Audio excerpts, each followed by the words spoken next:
또 한 분 제가 굉장히 존경하는 분은 윌리엄 윌버포스라는 분입니다.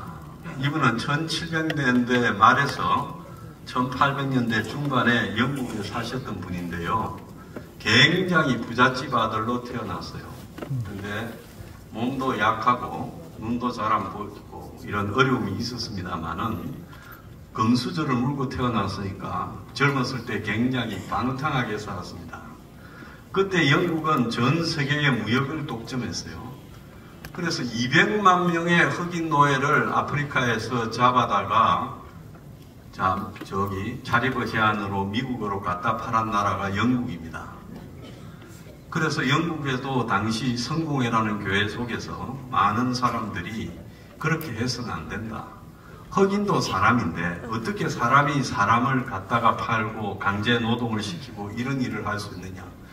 여러분 그 어메이징 그레이스라는 찬송을 아시죠? 네. 그 찬송을 만든 분이 존 뉴턴이라는 분이지 않습니까? 그분이 처음에 뭐 했는 줄 압니까? 노예상을 했죠.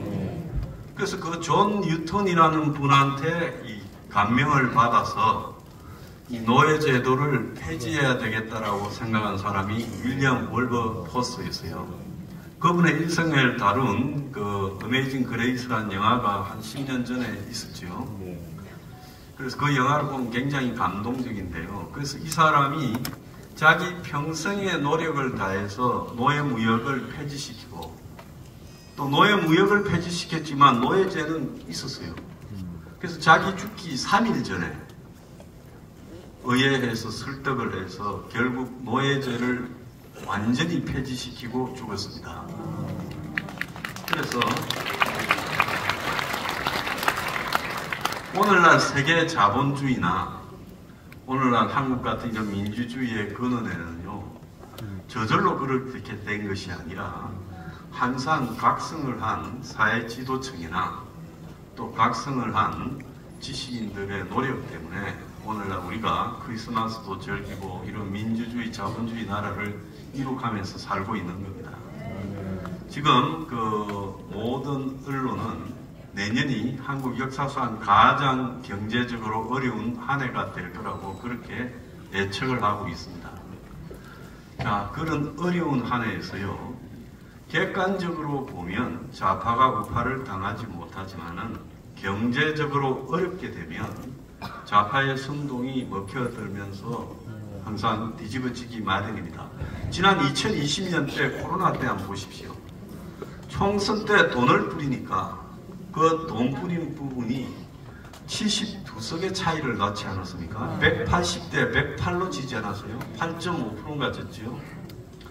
자, 우리나라 국민의 수준이 여전히 매표에 그 정도로 취약하다는 겁니다. 아시겠습니까? 그럼 야당이 뭐 매표를 하지 못하지 않겠냐 하지만은 이제 매표 대신에 선동이 자리하고 있습니다. 경제적으로 어려운 자리에 선동이 이제 들어가게 돼 있는 거예요. 근데 지금 국민의힘의 의원들이나 국민의힘의 지도부는요, 제가 봤을 때 우리나라의 기득권 중에 기득권을 산 사람들이에요. 저 민주당은 그야말로 운동권 출신 하다가 어쩌다가 기득권이 된 천민 기득권이고, 국민의힘은 오리지널 기득권들이죠. 그러지 않습니까? 맞습니다. 자, 그런데 우리나라의 국민들은 우리나라가 중산층 사회라고 생각하는데 우리나라는 중산층 사회가 아니라 서민과 빈곤층의 사회입니다. 엊그제 통계청의 조사에서 나왔지요. 우리나라 국민들의 57.4%가 재산이 3억이 안 된답니다. 가구당. 집을 포함한 순자산이 57.4%가 3억 미만입니다. 여러분, 집 포함해서 3억 미만이라고 하면 가진 게 거의 없지요?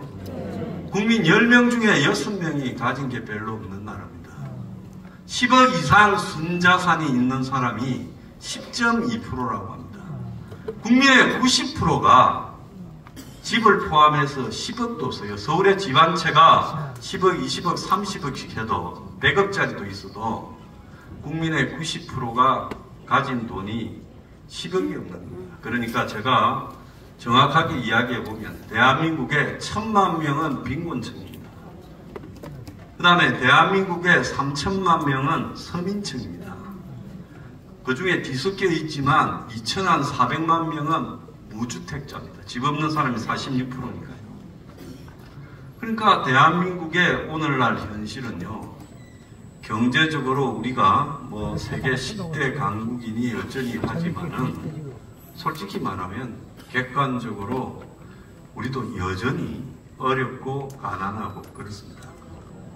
그래서 이런 우리 경제 상황에서 국민의힘 같은 저런 것만을 위한